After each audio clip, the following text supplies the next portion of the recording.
అల్లూరి సీతారామరాజు కృష్ణ గారు నటించినటువంటి 100వ సినిమా ఇది. ఈ 100వ సినిమా చాలా ప్రెస్టీజియస్‌గా చెయ్యాలి అని ఆయన అనుకున్నారు. అయితే ఆ బ్యానర్‌లో 'పద్మాలయ' బ్యానర్‌లో వచ్చినటువంటి ముందు సినిమా 'దేవుడు చేసిన మనుషులు'. 'దేవుడు చేసిన మనుషులకి' రచన చేసినటువంటి త్రిపురనేని మహారథి గారిని తరువాత సినిమా ఏం చేస్తే బావుంటుంది అని ఒక సలహా అడిగాడాయన కృష్ణ గారు. అడిగినప్పుడు అల్లూరి సీతారామరాజు అయితే ఎలా ఉంటుంది అని ఒక మాట చెప్పాడాయన. చెప్పినప్పుడు ఈయన ఆలోచనలో పడ్డాడు. నిజానికి అంతకు ముందే 'అఖండుడు' అనే సినిమాలో ఈయన సీతారామరాజు గెటప్‌లో కనిపిస్తాడు కృష్ణ గారు. రామచంద్రరావు గారే డైరెక్టర్ ఆ సినిమాకి.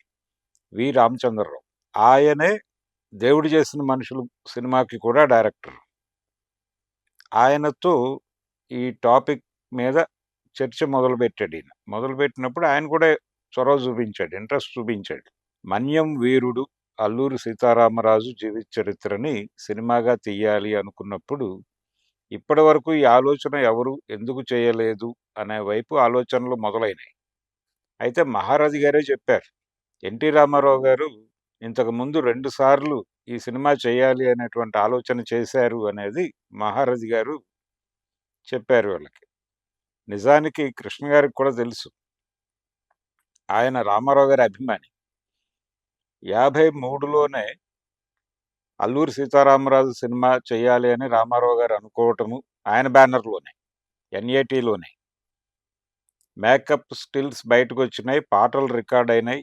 ఆ పాటలు కూడా ఈ రోజు కూడా అవైలబుల్‌గానే ఉన్నాయి. ఘంటసాల గారు పాడారు. అయితే సినిమా మొదలుపెట్టలేదు. కారణం ఏమిటి అనేది ఆయన బయటకు చెప్పలేదు గానీ, ఆ ప్లేస్‌లో అంటే ఆ సినిమా చేయాలి అనుకున్న టైంలోనే 'జయసింహ' సినిమా చేశాడాయన. ఆ తర్వాత ఈ 'సీతారామరాజు' అనేది పక్కకెళ్ళిపోయింది. ఆయన వేరే సినిమాలతో కొనసాగిపోయారు. అయితే ఇక్కడ 'సీతారామరాజు' గెటప్‌తో ఆయన స్టిల్స్ బయటకొచ్చినాయి. ఆయన 'కినిమా' అని ఆ రోజుల్లో విజయ్ చిత్రకి ముందు విజయవాడలో నడిపినటువంటి ఓ పత్రిక ఉంది. ఆ పత్రికలో 'సీతారామరాజు' గెటప్‌లో రామారావు గారి స్టిల్స్ ఇప్పుడైనా చూడొచ్చు ఎవరైనా సరే. అవైలబుల్‌గా ఉందది. సరే అప్పుడు ఆగిపోయింది. తర్వాత 'కంచుకోట' సినిమాకి పనిచేస్తున్న రోజుల్లో మహారథి గారి దగ్గర ఈ ప్రతిపాదన వచ్చింది. ఈ ప్రస్తావన వచ్చింది.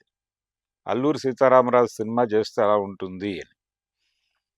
వచ్చినప్పుడు మీరు అంటే ఈయన కొన్ని కరెక్షన్స్ చెప్పాడు. ఆయన చెప్పినటువంటి అభిప్రాయాలు విని, ఆ రోజున ఎందుకు ఆ సినిమా ముందుకు వెళ్ళలేదు అనే దానికి సంబంధించి రామారావు గారు కొన్ని విషయాలు మహారథితో పంచుకోవడం జరిగింది. పంచుకున్నప్పుడు ఈయన కొన్ని కరెక్షన్స్ చెప్పారు. చెప్పి ఆ మేరకు స్క్రిప్ట్ తయారు చేస్తాను అన్నాడీయన. ఆయన కూడా ఓకే చెప్పారు. రామారావు గారు ఏదైనా సరే ఒక పని అప్పజెప్పిన తర్వాత ఎప్పటికప్పుడు దాని ప్రోగ్రెస్ ఏంటనేది కనుక్కుంటారు. కానీ ఈయనకి ఈ పని అప్పజెప్పిన తర్వాత దాని ప్రోగ్రెస్ ఏమిటి అని ఆయన సెర్చ్ చేయటం అంటే ఈయన్ని తడమటం అనేది జరగలేదు. దాంతో ఈయనకే సందేహం వచ్చి వెళ్లి అడిగారాయన. అన్నగారు ఏంటి మీరు మళ్ళీ పట్టించుకోవడం లేదు అని. అప్పుడు మళ్ళీ ఆయన పాత సందేహాలే ఈయన ముందు పెట్టారు. అంటే ప్రధానంగా ఆయనకున్న సందేహాలేంటంటే అల్లూరి సీతారామరాజు నిజ జీవితంలో ఆయనెప్పుడూ రూథర్‌ఫర్డ్‌ని కలవలేదు. ఒకటి.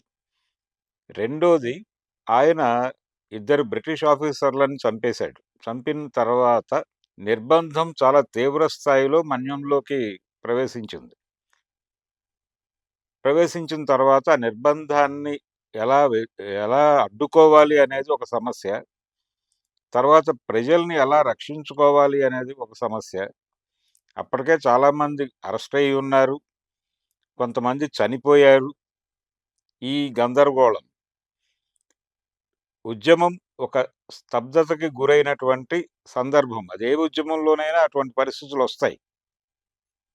అక్కడ వచ్చింది. మన్యంలో కూడా ఆ పరిస్థితొచ్చింది. రంపచోడవరం, కృష్ణదేవిపేట ఈ ప్రాంతాల్లో ఆయన ఉద్యమం నడిచింది. ఆదివాసీ పోరాటమే చేశాడాయన. ఏది రిజర్వ్ ఫారెస్ట్ యాక్ట్ అనేది పట్టుకొచ్చి, ఆ రిజర్వ్ ఫారెస్ట్ యాక్ట్ కింద అడవులన్నీ మా సంపద అని వాళ్ళు చెప్పినప్పుడు దానికి వ్యతిరేకంగా జరిగినటువంటి ఉద్యమం. ఆ ఉద్యమం అణిచివేయటానికి బ్రిటిష్ ప్రభుత్వం రకరకాల ప్రయత్నాలు చేసింది. ఎప్పుడైతే ఉద్యమం నిర్బంధం కారణంగా ఒక స్తబ్దతకి గురైందో, అల్లూరి సీతారామరాజు, నిజానికి రామరాజు అంటే ఆ రోజుల్లో వచ్చినటువంటి వార్తల్లో గూడా ఆంధ్రపత్రికలో ఆయనకు సంబంధించి వచ్చినటువంటి వార్తల్లో ఇప్పటికీ చూడొచ్చు రామరాజు అనే ఉంటుంది. సీతారామరాజు అని ఉండదు. రామరాజు లొంగిపోదాము అని అంటే ఒక చిన్న బ్రేక్ తీసుకుందాం అనుకున్నాడాయన. తను లొంగుబాటు ద్వారా కొంత నిర్బంధం వెనక్కి వెళ్ళిపోతుంది. ఆ తరువాత అనుకూలమైనటువంటి పరిస్థితుల్లో తిరిగి వచ్చి కార్యక్రమాన్ని ముందుకు తీసుకెళ్ళొచ్చు అనేది ఒక అంటే వ్యూహాత్మకంగా ఆయన లొంగిపోవాలి అని ఆయన అనుకున్నారు. అంతే తప్ప పోరాట విరమణ కాదు. చాలా సందర్భాల్లో ఇలాంటి ఆహ్, పరిస్థితి ముందుకొస్తుంది. వచ్చినప్పుడు ఏదో ఒక నిర్ణయం తీసుకోవాల్సిన పరిస్థితి నాయకుడికొస్తుంది. అలాంటి కండిషనే ఆయనకి వచ్చింది. ఈ ప్రయత్నంలో భాగంగా ఆయన రాజమండ్రి వెళ్లి లొంగిపోవాలనుకున్నారు. ఈ లోపులో ఆయన ఉన్నటువంటి షెల్టర్ ఎక్స్‌పోజ్ అయ్యి ఇన్ఫార్మర్ ద్వారా ఆయన్ని పట్టుకొని కాల్చి చంపేసి మేజర్ గుడాల్ చంపేసి ఆయన తన మీద దాడి చేయబోతుంటే ఆత్మరక్షణార్థం తాము జరిపినటువంటి కాల్పుల్లో సీతారామరాజు మరణించినట్టుగా ఒక వార్తని పేపర్‌లకి ఇచ్చారు. అదే వార్తని తర్వాత వచ్చినటువంటి కాంగ్రెస్ పార్టీ ప్రభుత్వాలు గావచ్చు, తర్వాత వచ్చిన జనతా ప్రభుత్వం గావచ్చు, ఏ ప్రభుత్వం అయినా సరే, ఆంధ్రప్రదేశ్‌కే వస్తే తెలుగుదేశం ప్రభుత్వం గావచ్చు, ఈ అన్ని ప్రభుత్వాలు, అన్ని పార్టీల ప్రభుత్వాలు కూడా అటవీ ప్రాంతంలో జరిగినటువంటి ఉద్యమాలకు నాయకత్వం వహిస్తున్నటువంటి పార్టీల నాయకుల్ని చంపేసిన ప్రతి సందర్భంలోనూ ఇదే వార్తని, ఇదే యాజ్ ఇట్ ఈస్‌గా ఆ రోజున అల్లూరి సీతారామరాజు చనిపోయినప్పుడు బ్రిటిష్ ప్రభుత్వం ఏ వార్తనైతే పత్రికలకి విడుదల చేసిందో, ఏ ప్రకటననైతే పత్రికలకు విడుదల చేసిందో, అదే ప్రకటనని యథాతథంగా కాపీ పేస్ట్ చేస్తూ ముందుకు వెళ్ళినటువంటి చరిత్ర మనకు తెలుసు. అంటే బూటకపు ఎన్‌కౌంటర్‌లు అని అంటాం మనం. ఈ బూటకపు ఎన్‌కౌంటర్‌లకి ఒక రకంగా తెర ఎత్తినటువంటి సందర్భం అల్లూరి సీతారామరాజు గారి హత్య. ఇది దీన్ని తెర మీద ఎలా జస్టిఫై చేయగలం? ఇది డ్రై అవుతుందేమో సబ్జెక్టు అనేది ఒక సందేహం రామారావు గారిలో కలిగింది. కలిగి దీన్ని మారిస్తే ఆయన చరిత్రని వక్రీకరించినట్టు అవుతుందేమో అనేది ఒక ఆందోళన. ఆయనకి కూడా ప్రేరణ ఏమిటి? 'అగ్గిరాముడు' సినిమాలో ఒక బుర్రకథ 'నాజర్' చెప్పాడది. అల్లూరి సీతారామరాజు బుర్రకథే. 'నాజర్' గారు చాలా అద్భుతంగా తెర మీద చెప్పేవాడు. అదే వాళ్ళు ఆ సినిమాలో వాడారు. ఆ సినిమాలో ఎన్టీఆర్ నటించాడు. అక్కడి నుంచి ఆయనకి 'సీతారామరాజు' చేస్తే బావుంటుంది అనేటువంటి ఒక ఆలోచన మొదలైంది. ఆ క్రమంలో చేసినటువంటి ప్రయోగమే అది. ఆ తరువాత 'కంచుకోట' సమయంలో మళ్ళీ ఆయనకి చెయ్యాలి అని అనిపించి, మహారథి గారు కొంత ముందుకు నడిపిద్దామని ప్రయత్నం చేసినప్పటికీ, ఆయన ఆయనకి పూర్తిగా అంగీకారం కాలేదు. అన్యమనస్కంగా ముందు సరే అన్నప్పటికీ ఆగిపోయాడు. ఆగిపోయాడాయన ఇక ముందుకు వెళ్ళడు అనేది కొంత అర్థమైంది దీనికి మహారథి గారికి. అర్థమైన తర్వాతే ఆయన కృష్ణ గారి దగ్గర ఈ ప్రస్తావన తీసుకొచ్చాడు. వీళ్ళు ఎలా చేద్దాము అనేది మాట్లాడుకోవటం మొదలుపెట్టారు. రామచంద్రరావు గారికి ఇంట్రెస్ట్ ఉంది దానిలో. రామచంద్రరావు గారు, మహారథి వీళ్ళందరూ కూర్చొని స్క్రిప్ట్ మీద కొంత కసరత్తు ప్రారంభించారు. ఇది నడుస్తూ ఉన్న టైంలో ఈ ప్రయత్నాలు ఇక్కడ జరుగుతున్నాయి అనే విషయం రామారావు గారికి తెలిసింది. అప్పుడు కృష్ణ గారు, ఆయన సోదరుడు హనుమంతరావు గారు వెళ్లి రామారావు గారిని కలిసారు. హనుమంతరావు గారితో కొంత రామారావు గారికి యాక్సెస్ ఉండేది. వెళ్లి కలిసి మాట్లాడారు. ఇలా సీతారామరాజు చేస్తున్నాము అని. చెప్పినప్పుడు ఆయన వద్దని చెప్పాడు. అప్పుడు వీళ్ళు చెప్పిన మాట ఏంటంటే, అప్పటికే వీళ్ళకి తెలుసు రామారావు గారు ఆల్రెడీ సీతారామరాజు అనౌన్స్ చేసున్నారు అని. జయసింహ పాటల పుస్తకాల మీద కూడా వెనకాల వేశారది. మా తర్వాత సినిమా ఇదే. సీతారామరాజు. కాబట్టి ఈయనకి కోరిక ఉంది అనేది వాళ్ళకి కొంత తెలుసు. తెలిసి ఆయన్ని అప్రోచ్ అయ్యి చెప్పారు. ఒకవేళ మీరు గనక టేకప్ చేస్తే ప్రాజెక్ట్, మీరా సినిమా తీయాలి అనుకుంటే, ఆగిపోవడానికి మాకే అభ్యంతరము లేదు. మీరు కొనసాగొచ్చు. మేము డ్రాప్ అయిపోతాం. ఒకవేళ మీరు తీయకపోతే అప్పుడు మాత్రమే మేము తీస్తాం అని చెప్పారు వీళ్ళు. కృష్ణ గారు రామారావు గారి అభిమాని. మొదటి నుంచి ఆయన ఇండస్ట్రీకి వచ్చిందే రామారావు గారి ప్రేరణతో. వచ్చిన తర్వాత కూడా ఆయన్ని కలిసాడీయన. అలా వాళ్ళిద్దరి మధ్య ఒక గురువు శిష్య సంబంధం చివరి వరకు కొనసాగటం మనకు కనిపిస్తుంది. ఈ మాట అన్న తర్వాత రామారావు గారు చాలా స్పష్టంగా చెప్పిన మాటేంటంటే, "నేను చెయ్యను, మీరు చెయ్యొద్దు" అన్నాడాయన. "నేను చెయ్యను, మీరు చెయ్యొద్దు" అన్నప్పుడు వీళ్ళు బయటకొచ్చేసి, మనం చేద్దామని ఒక నిర్ణయం తీసుకున్నారు. ఆయన ఎలాగూ చేయనంటున్నారు గదా! అని. అలా వీళ్ళు మొదలుపెట్టారు. మొదలుపెట్టి స్క్రిప్ట్ వర్కు మహారథి గారికి అప్పజెప్పారు. అలాగే పాటల రచన మహారథి గారు కూడా ఒక పాట రాశారు. చివర్లో వచ్చేటువంటి పాట ఆయన రాసిందే. నిజానికి ఆయన అంతకుముందు 'బాదర్' అనేటువంటి పేరుతో కవిత్వం గూడా రాసిన చరిత్ర ఉంది ఆయనకి. తర్వాత ఆరుద్ర గారు వీళ్ళందరూ శ్రీశ్రీ గారు ఒక పాట రాశారు ఆ సినిమాలో 'తెలుగు వీర లేవరా' అని. ఆ పాట ఘంటసాల గారితో పాడించారు. ఆదినారాయణరావు గారు సంగీత దర్శకుడు ఆ సినిమాకి. అల్లూరి సీతారామరాజుకి. శ్రీశ్రీ గారు రాసినటువంటి ఆ 'తెలుగు వీర లేవరా' పాటకి జాతీయ ఉత్తమ గీతంగా అవార్డు దక్కింది. ఆయనకి ఉత్తమ గీత రచయితగా శ్రీశ్రీ గారికి అవార్డొచ్చింది. జాతీయ పురస్కారం. ఆ తర్వాత చాలా కాలానికి వేటూరి సుందరరామూర్తి గారికి 'మాతృదేవోభవ' సినిమాలో పాటకు గాను తిరిగి జాతీయ పురస్కారం దక్కింది. ఇది ఒక చరిత్ర. అయితే 'అల్లూరి సీతారామరాజు' సినిమా స్క్రిప్ట్ అంతా రెడీ అయ్యి, ఎక్కడైతే ఈ సంఘటనలు జరిగాయో కృష్ణదేవపేట, రంపచోడవరం ఆ ప్రాంతంలో రంప తిరుగుబాటు, రంప పితూరి అనే పిలిచేవాళ్ళు దీన్ని. పేపర్‌లో గూడా అలాగే అచ్చయ్యేది. ఆ ప్రాంతంలోనే షూటింగ్ చేయాలనుకున్నారు. అక్కడ కాటేజెస్ నిర్మించారు. టోటల్ యూనిట్‌ని తీసుకెళ్ళి అక్కడే ఉంచి చేయాలి అని ప్లాన్ జేశారు. చాలా పెద్ద ఎత్తున ప్రొడక్షన్ డిజైనింగ్ జరిగింది. ఎక్కడ అంటే ఖర్చుకు వెనకాడకూడదు అని అనుకున్నాడు ముందే ఆయన. అలాగే టెక్నికల్‌గా కూడా చాలా సౌండ్‌గా ఉండాలి సినిమా అని అనుకున్నారు. అనుకుని స్కోప్‌లో చేయాలనుకున్నారు. కలర్, స్కోప్‌లో. ఈస్ట్‌మన్ కలర్ అండ్ సినిమా స్కోప్‌లో సినిమా జేయాలి అనుకున్నారు. తెలుగులో మొదటి సినిమా స్కోప్ సినిమా అదే. అంతకు అదే టైంలో ఇంకొక సినిమా ప్రయత్నం గూడా జరిగింది బ్లాక్ అండ్ వైట్‌లో 'ఒకనారి వంద తుపాకులు' అని. అయితే పూర్తి కలర్‌లో, స్కోప్‌లో వచ్చిన సినిమా ఇదే. 'అల్లూరి సీతారామరాజు.' దీనికంటే ముందు హిందీలో 'పాకీజా' వచ్చింది. తర్వాత మలయాళంలో ఒక సినిమా వచ్చింది. తెలుగులో ఇది. మూడో సినిమా ఇది. ఈ లెన్స్ గూడా అక్కడి నుంచి తీసుకొచ్చారు. స్వామి గారు వెళ్లి. తీసుకొచ్చి ఈ సినిమా షూట్ చేయటం జరిగింది. ఈ క్రమంలోనే షూటింగ్ మొదలయ్యి కొంత ఫస్ట్ మొదటి షెడ్యూల్ అయిపోతున్నటువంటి టైంలో 'రామచంద్రరావు' గారికి అనారోగ్యం. ఆయన హాస్పిటలైజ్ అవ్వటం. ఆయన పరిస్థితి ఆందోళనకరంగా మారటం.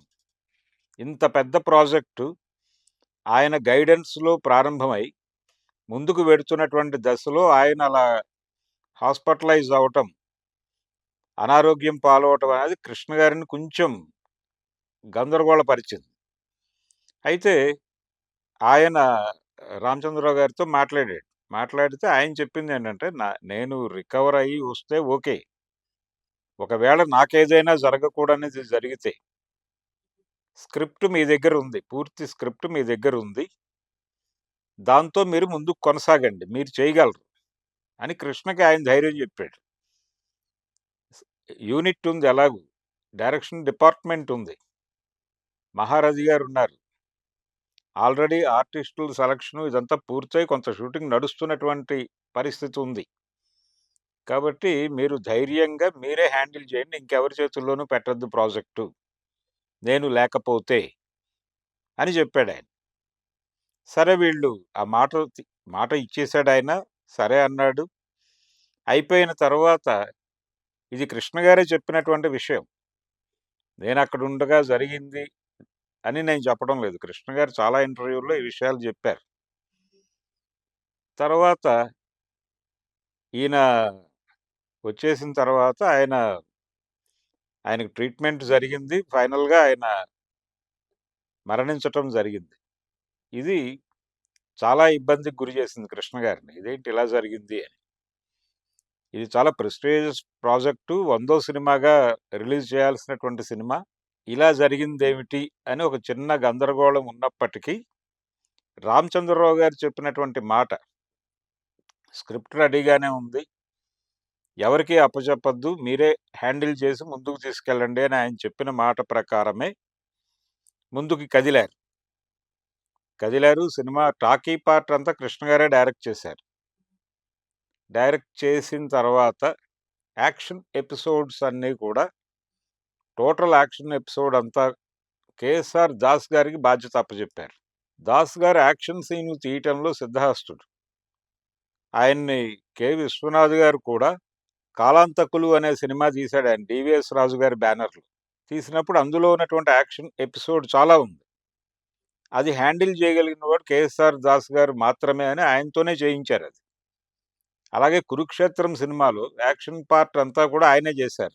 యుద్ధానికి సంబంధించిన సన్నివేశాలన్నీ కేఎస్ఆర్ దాస్ గారు తీశారు. టాకీ పార్ట్ కమలాకర కామేశ్వరరావు గారు చేశారు. ఇలా 'అల్లూరి సీతారామరాజులో' యాక్షన్ పార్ట్ మొత్తం దాస్ గారికి అప్పజెప్పారు. ఆయన హాలీవుడ్ సినిమాల స్థాయిలో దాన్ని చిత్రీకరించారు. ఇప్పుడు చూసినా 'అల్లూరి సీతారామరాజు' సినిమాలో యాక్షన్ ఎపిసోడ్ నిజంగానే రోమాలు నిక్కపొడుచుకునే లెవెల్‌లో షూట్ చేశాడాయన. అలాగే టాకీ పార్ట్ కూడా చాలా బాగా హ్యాండిల్ చేయగలిగారు. రామచంద్రరావు గారు లేని లోటు తెలియనివ్వకుండా షూటింగ్ నడిపారు. షూటింగ్ అయిపోయింది. సినిమా రిలీజ్‌కి సమయం దగ్గర పడింది. ఇది 1974 మేడే రోజు ప్రేక్షకుల ముందుకు తీసుకొచ్చారు. పద్మాలయ బ్యానర్‌లో ప్రెస్టీజియస్ మూవీ, ఆయన 100వ సినిమా ఆడియన్స్ ముందుకొచ్చింది. ఆడియన్స్ రియాక్షన్ ఎలా ఉంటుంది అనేటువంటి టెన్షన్ ఉంది. అద్భుతము అన్నారు జనాలు సినిమా చూసి. అంటే ఎమోషనలైజ్ అయ్యారు. ఏ సినిమా అయినా సక్సెస్ అవ్వాలంటే థియేటర్‌ని ఎమోషనలైజ్ చేయాలి. లేదు ఎంటర్‌టైన్ చేయాలి. ఎమోషనలైజ్ చేసినటువంటి సినిమాని ప్రజలు తమ భుజాల మీద మోసుకొని వెళ్తారు. 'అల్లూరి సీతారామరాజు' విషయంలో జరిగిందదే. ప్రతి సన్నివేశంలోనూ అద్భుతమైనటువంటి ఎమోషన్ పలికింది. కృష్ణ గారి నటన కూడా చాలా ప్రత్యేకంగా ఉంటుంది ఈ సినిమాలో. 'సీతారామరాజు' అంటే ఇలాగే ఉండేవాడేమో అనిపించే స్థాయిలో నడిచింది. ఆయన అలాగే డైలాగ్ డెలివరీ, ముఖ్యంగా రూథర్‌ఫర్డ్‌తో ఎప్పుడూ సీతారామరాజు లేదు రామరాజు ఎప్పుడూ నేరుగా కలిసింది లేదు.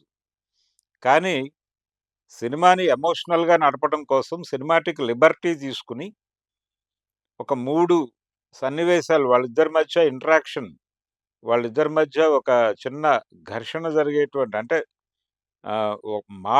మాటలే వాగ్వాదం జరిగేటువంటి ఒక 3 సన్నివేశాలని కల్పించాడాయన మహారథి గారు. ఈ మార్పులనే ఆయన డైజెస్ట్ చేసుకోలేదు రామారావు గారు. దాంతో ఇది కొంత, అంటే సినిమాటిక్ లిబర్టీ తీసుకుని చరిత్రను వక్రీకరించారు అనేటువంటి విమర్శ ఉంది ఆ సినిమా మీద. ఇప్పటికీ ఉంది ఆ విమర్శ. అయినప్పటికీ ప్రజలు అవన్నీ పట్టించుకోలేదు, ప్రేక్షకులు. ఆ సినిమాతో పాటు క్యారీ ఫార్వర్డ్ అయ్యారు, ఎమోషనలైజ్ అయ్యారు. ఆయన చివర్లో సీతారామరాజుని, అంటే ఒక చంపేయటానికి తుపాకీ తీసుకుని ముందుకొస్తాడు ఒక క్రైస్తవుడు. వచ్చినప్పుడు అతనికి ఈయనలో జీసస్ కనిపిస్తాడు. ఒక హిందువు కాల్చడానికి ట్రై చేసినప్పుడు రాముడు కనిపిస్తాడు. ఇలా రకరకాలుగా ఏ స్థాయిలో థియేటర్‌ని ఎమోషనలైజ్ చేయాలో ఆ స్థాయిలో ఎమోషనలైజ్ చేశారు. అన్ని అన్ని అంటే టక్కు టమార గజకర్ణ గోకర్ణ విద్యలు ప్రదర్శించి అంటారు మనం జనరల్‌గా. ఇదంతా ప్రదర్శించారు. ఈ సినిమాకి సంబంధించి. ప్రదర్శించి వీళ్ళ లక్ష్యం ఒకటే. సినిమాని హిట్ చేయాలి అనుకున్నారు అంతే. అదే నడిచింది. ఇందులో కొంత లిబర్టీ తీసుకున్నారు. ఆ లిబర్టీ విమర్శలకు గురైంది. క్రిటిక్స్ చాలామంది ఈ రోజుకి విమర్శిస్తారు ఆ సినిమాని. అయినప్పటికీ సినిమా చాలా అద్భుతమైనటువంటి విజయం సాధించింది. ఈ సినిమా చూసినటువంటి చక్రపాణి గారు కృష్ణ గారితో అంటే కృష్ణ గారికి ఒక రకంగా ఆయన గురువు. ఎన్టీఆర్‌కి గురువే. అలాగే కృష్ణ గారికి కూడా గురువే. కృష్ణ గారి తండ్రి గారికి చక్రపాణి గారితో స్నేహం ఉండేది. అలా చక్రపాణి గారికి ఆ సినిమా చూపించారు. చూపించినప్పుడు ఆయనదొక స్టైల్ ఉంటుంది. మొదటి రీల్ వెయ్యి, రెండో రీల్ వెయ్యి, ఏడో రీల్ వెయ్యి ఇలా సినిమా చూసేవాడాయన. అదే పద్ధతిలో సినిమా చూసి బయటకొచ్చి, "ఇంకా ఎంతమంది ప్రొడ్యూసర్‌లకి డేట్లిచ్చావు నువ్వు" అని అడిగాడాయన. అడిగితే, "ఇంకొక 5, 6 సినిమాలకి డేట్స్ ఇచ్చున్నానండి" అని చెప్పాడీయన. అయితే వాళ్ళందరూ మట్టి కొట్టుకుపోతారు అన్నాడాయన. అదేంటి అని ఆశ్చర్యపోయాడు కృష్ణ గారు. అంటే ఈ సినిమాలో నిన్ను చూసిన తర్వాత ఇమ్మీడియేట్‌గా నిన్ను యాక్సెప్ట్ చేయటం వేరే క్యారెక్టర్‌లలో యాక్సెప్ట్ చేయటానికి ఆడియన్స్ సిద్ధంగా ఉండకపోవచ్చు అని చెప్పాడాయన. చెప్పగానే ఈయనకి టెన్షన్ మొదలైంది. ఎలా? ఏమిటి పరిస్థితి? నిజమేనా ఈయనన్నది? అని అనుకున్నాడాయన. నిజమే అని చరిత్ర నిరూపించింది. ఆయన తర్వాత చేసినటువంటి సినిమాలేవీ కూడా ఆడలేదు. ఏ సినిమా కూడా. తన బ్యానర్‌లో చేసినటువంటి ప్రయత్నాలు 'రామరాజ్యంలో రక్తపాసమ' అని ఒక సినిమా చేశారాయన. సాంబశివరావు గారి డైరెక్షన్‌లో. ఆ సినిమా కూడా ఫ్లాప్. తను నటించినటువంటి అన్ని సినిమాలు వరుసగా ఫ్లాప్ అవుతున్నాయి. ఏంటి పరిస్థితి? అంటే కెరియర్ అయిపోయిందా అనేటువంటి ఒక సందేహం కలిగిందాయనకి. చాలా పెద్ద హిట్ ఇచ్చాం. ఒక హిస్టారికల్ సినిమా తీశాం. ప్రజలు ఎక్కడికి వెళ్ళినా బ్రహ్మరథం పడుతున్నారు 'సీతారామరాజు' అని. కానీ తను తీసిన సినిమా ఏది ఆడటం లేదు. ఈ ఫ్లాపుల వరదని మళ్ళీ ఆపిన సినిమా 'పాడి పంటలు'. చంద్రశేఖర్ రెడ్డి గారి దర్శకత్వంలో పద్మాలయ బ్యానర్ నుంచి వచ్చినటువంటి 'పాడి పంటలు' సినిమాతో ఈ ఫ్లాపుల వరద ఆగింది. మళ్ళీ ఆయన కెరియర్ హిట్ ట్రాక్ ఎక్కింది. ఆ సినిమా మళ్ళీ విజయవంతమైంది. సంక్రాంతికి రిలీజ్ అయిందది. చాలా పెద్ద విజయం సాధించింది. దానికి ముందు వచ్చినటువంటి సినిమాలు అంటే 'సీతారామరాజు'కి, 'పాడి పంటలకి' మధ్యలో వచ్చిన కృష్ణ గారి సినిమాలన్నీ ఫ్లాప్ అయినాయి. ఇది ఒక ఇంట్రెస్టింగ్ టాపిక్ 'అల్లూరి సీతారామరాజు' సినిమాకి సంబంధించి. అలా శ్రీశ్రీ గారికి ఇందాక మనం చెప్పుకున్నట్టుగా ఆయన రాసినటువంటి ఆ పాట 'తెలుగు వీర లేవరా' అనేటువంటి పాట ఘంటసాల గారు, రామకృష్ణ గారు పాడారు. ఆ పాటకి జాతీయ పురస్కారం దక్కింది. ఆ పురస్కారం తీసుకున్నటువంటి శ్రీశ్రీ గారు ఆయన ఆర్థిక కష్టాలని తన భుజాన వేసుకున్నాడు ఒక రకంగా కృష్ణ అని చెప్తారు. ఆనాటి సినిమా రంగంతో అలాగే శ్రీశ్రీ గారితో పరిచయం ఉన్నటువంటి వ్యక్తుల నుంచి విన్నటువంటి సందర్భం ఇది. ఇది కూడా నేను ప్రత్యక్షంగా చూసింది కాదు, విన్నదే చెప్తున్నాను. ఆ టైంలో ఆయన అవార్డుగా వచ్చినటువంటి ఆ గోల్డ్ మెడల్ ఇస్తారు కదా! ఆ మెడల్‌ని తాకట్టు పెట్టి డబ్బులు తెచ్చుకున్న తర్వాత అది తెలిసి కృష్ణ గారు బాధపడి దాన్ని విడిపించి ఆయనకిచ్చేసి, "మీకు ఏ రకమైనటువంటి ఆర్థిక ఇబ్బందొచ్చినా నా దగ్గరికి రండి" అని ప్రామిస్ చేశారని అక్కడి నుంచి ఆయన కృష్ణ గారి దగ్గరికి వెళ్ళి తనకేదైనా ప్రాబ్లమ్ ఉంటే ఆయనతో చెప్పడం, ఆయన దాన్ని హ్యాండిల్ చేయటం అనేది జరిగింది అనేది చాలా మందికి తెలిసిన విషయమే ఇది. ఇది ఆహ్, ఇలా శ్రీశ్రీ గారికి సహాయం చేసినటువంటి మరో వ్యక్తి కూడా ఆ రోజుల్లో మెడ్రాస్‌లో ఉన్నాడు. ఆయన ఉప్పలపాటి విశ్వేశ్వరరావు గారు. ఇది 'సీతారామరాజు' సినిమాకి సంబంధించినటువంటి ఒక చరిత్ర. అంటే రామారావు గారు చెయ్యాలి అనుకున్నాడు. తెలుగు వీరుడు, తెలుగు విప్లవకారుడు, అల్లూరి సీతారామరాజు జీవితాన్ని తెర మీద చెప్పాలి అని అనుకున్నాడాయన. కుదరలేదు. ఆయనతో అవని పని కృష్ణ గారు చేసి ముందుకెళ్ళాడు. సాహస నటుడు అనిపించుకున్నాడు. నిజానికి ఆ ప్రాజెక్ట్ టేకప్ చేయటమే సాహసంతో కూడుకున్నటువంటి వ్యవహారం. చాలా పెద్ద బడ్జెట్ సినిమా. అది ఏమవుతుందో తెలియదు. అయినప్పటికీ రిస్కు అనేది కూడా పక్కన పెట్టి, మన ప్రయత్నం మనం చేద్దాం. ఫలితం ప్రేక్షకులకు వదిలిపెడదాం అన్నట్టుగా ఆయన ముందుకు కదిలి ఆ సినిమా చేశాడు. చేసిన తర్వాత రామారావు గారికి ఈ గెటప్ వేయాలి అనేటువంటి ఒక తపన ఉంది. సీతారామరాజు గెటప్. అది 'సర్దార్ పాపారాయుడు' సినిమాలో దాసనారాయణరావు గారు ఆ కోరిక తీర్చారు. తీర్చి అందులో తిరిగి అల్లూరి సీతారామరాజు బుర్రకథ పెట్టి, బెనర్జీ పాడాడది. బెనర్జీతో బుర్రకథ పెట్టి, దానిలో అల్లూరి సీతారామరాజు క్యారెక్టర్‌లో ఎన్టీ రామారావు గారిని చూపించాడు. అదే టైంలో రామారావు గారి దగ్గరకు ఓ ప్రతిపాదనొచ్చింది. ఒక ప్రొడ్యూసర్ వచ్చి, "మీతో సీతారామరాజు సినిమా మళ్ళీ చేద్దాం అనుకుంటున్నాం" అని ప్రతిపాదన. నిజానికి మొదట్లో ఆయనే సొంతగా తన బ్యానర్‌లో చేయాలనుకున్నాడు 'సీతారామరాజు.' వేరే ప్రొడ్యూసర్ వచ్చి అడిగినప్పుడు ఆయన కొంత ఆలోచనలో పడ్డాడు. చేస్తే బావుంటుంది గదా అని. అంటే 80 దశకానికి వచ్చేసారు అప్పటికి. అనుకుంటున్న టైంలో పరుచూరి బ్రదర్స్ వెళ్ళి, "ఒక్కసారి కృష్ణ గారి సినిమా చూస్తే బావుంటుంది" అని చెప్పారాయనకి. చెప్పినప్పుడు అప్పటికి కృష్ణ గారితో మాటలు లేవు రామారావు గారికి. దానికి అంటే ఒక రకంగా 'కురుక్షేత్రం' టైంలో కూడా ఆయన పిలిచి చెప్పాడు. అల్లూరి సీతారామరాజు టైంలో ఎలాగైతే పిలిచి, "నేను చెయ్యను, మీరు చెయ్యొద్దు" అన్నాడు.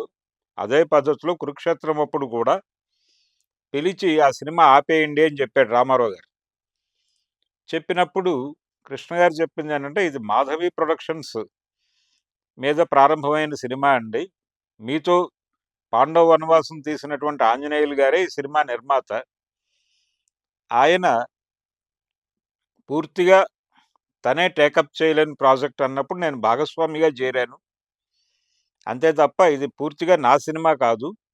మేము ఆల్రెడీ కొంత డబ్బులు ఖర్చు పెట్టున్నాం. దాదాపు 10,00,000 వరకు. కాబట్టి ఇప్పుడు డ్రాప్ అవ్వడం కుదరదు" అని చెప్పి వచ్చేసాడు. కారణం ఆయన దానవేరు సూరకర్ణ తీస్తున్నాడు. ఈయన 'కురుక్షేత్రం' హ్యాండిల్ చేస్తున్నాడు. కమలాకర్ గారి దర్శకత్వంలో. ఆయనేమో స్వీయ దర్శకత్వంలో 'దానవేరు సూరకర్ణ.' ఈ 2 77 జనవరి సంక్రాంతికి రిలీజ్ అయినాయి. రిలీజ్ అయ్యి అతి తక్కువ డబ్బులతో తీసినటువంటి, పెట్టుబడితో తీసినటువంటి 'దానవేరు సూరకర్ణ' చాలా పెద్ద విజయం సాధించింది.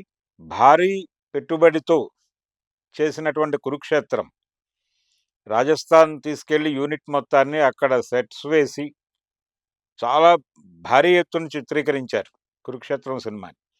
ఆ సినిమాలో కూడా నేను ఇందాకే చెప్పాను, యాక్షన్ పార్ట్, యుద్ధ సన్నివేశాలన్నీ కూడా కేఎస్ఆర్ దాస్ గారితో చిత్రీకరణ జరిపించారు. అంత భారీగా తీసినటువంటి 'కురుక్షేత్రం' ఫ్లాప్ అయింది.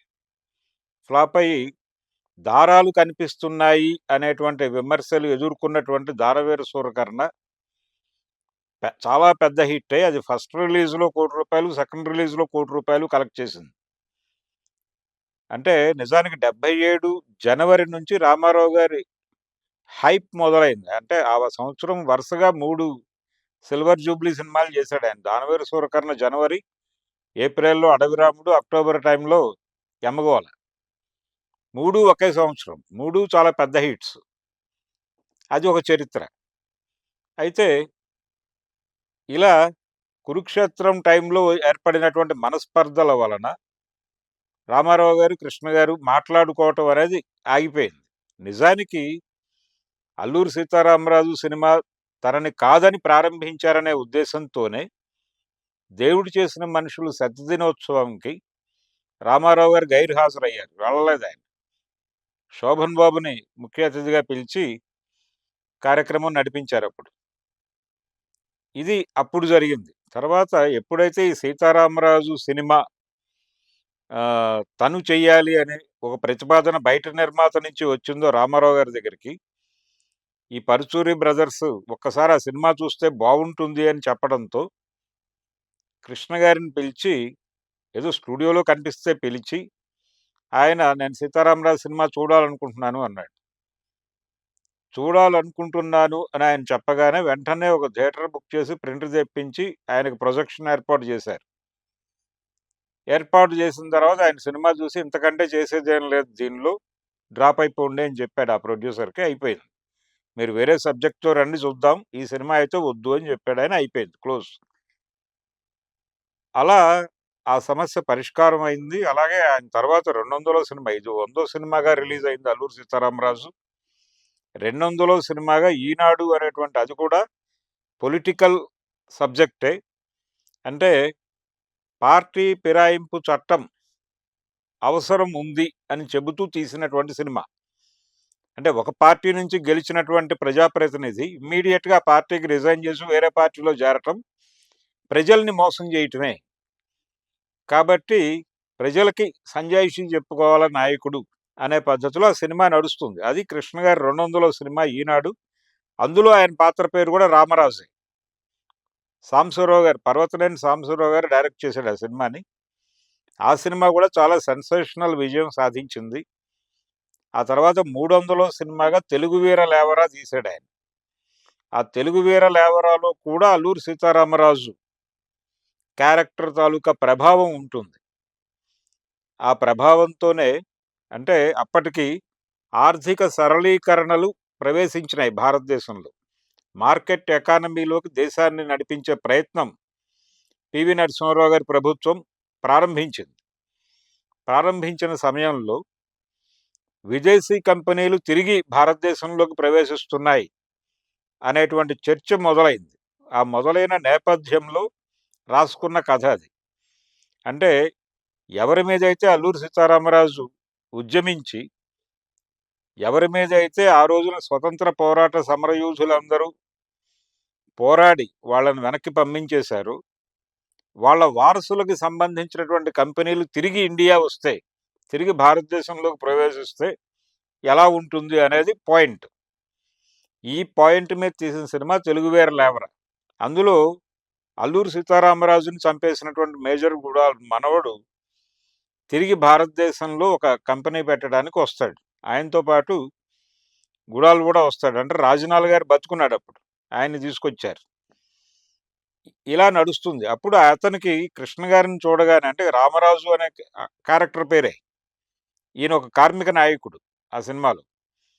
ఆ కార్మిక నాయకుడిని కొట్టి అడవిలో పడేస్తారు కంపెనీ యజమానులు. ఆయన కొంత కోమాలోకి వెళ్తాడు. గడ్డం అది పెరిగిపోతుంది. లేచి వస్తూ ఉంటాడు. అదే టైంలో ఈ మేజర్ గుడాల్ అక్కడికి వస్తాడు. ఆయనకి గడ్డంలో ఉన్నటువంటి కృష్ణ గారిని చూడగానే సీతారామరాజు గుర్తొచ్చి భయపడిపోతాడు. అలాగే అక్కడ ఉన్నటువంటి మన్యం ప్రజలు కూడా సీతారామరాజుగా ఆయన ఐడెంటిఫై చేస్తారు. ఇలా నడుస్తుంది కథ.